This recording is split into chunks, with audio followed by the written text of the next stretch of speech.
নমস্কার বন্ধুরা, আজকের এই ভিডিওতে আমরা জানবো যে কোনো আননোন ট্র্যাকার থেকে আপনাদেরকে ট্র্যাক করা হচ্ছে কিনা। মোবাইলে একটা সেটিং একটি অপশন রয়েছে, জাস্ট এই অপশনটা আপনি যদি অন করে রাখেন তাহলে খুব সহজেই আপনারা কিন্তু জানতে পারবেন যে কোনো আননোন ট্র্যাকার থেকে আপনাদের ট্র্যাক করা হচ্ছে কিনা। আর যদি ট্র্যাক করা হয়ে থাকে তাহলে কিন্তু আপনার মোবাইলের ডেটা যে কোনো সময় কিন্তু মিসইউজ হতেই পারে। তো চলুন বন্ধুরা আমরা দেখে নিই। তো প্রথমে মোবাইলের আপনারা যে সেটিং অপশন রয়েছে, জাস্ট সেটিং অপশনে আপনারা এটি ক্লিক করবেন।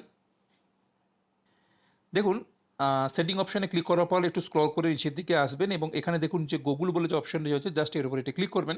ক্লিক করলে আপনাদের সামনে দেখবেন এরকম একটা ইন্টারফেস চলে এসেছে। জাস্ট এখানে আপনারা দেখবেন এই যে পার্সোনাল সেফটি বলে একটা অপশান দেওয়া রয়েছে, জাস্ট পার্সোনাল সেফটিতে ক্লিক করবেন।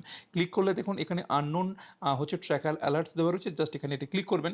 ক্লিক করলে আপনাদের দেখবেন বাই ডিফল্টে এটা এইভাবে অফ করা থাকে, আপনারা কিন্তু এটাকে অন করে দেবেন। অন করে দিলে আপনারা বুঝতে পারবেন যে কোনো আননোন ট্র্যাকার থেকে আপনাদেরকে ট্র্যাক করা হচ্ছে কিনা। Thank you.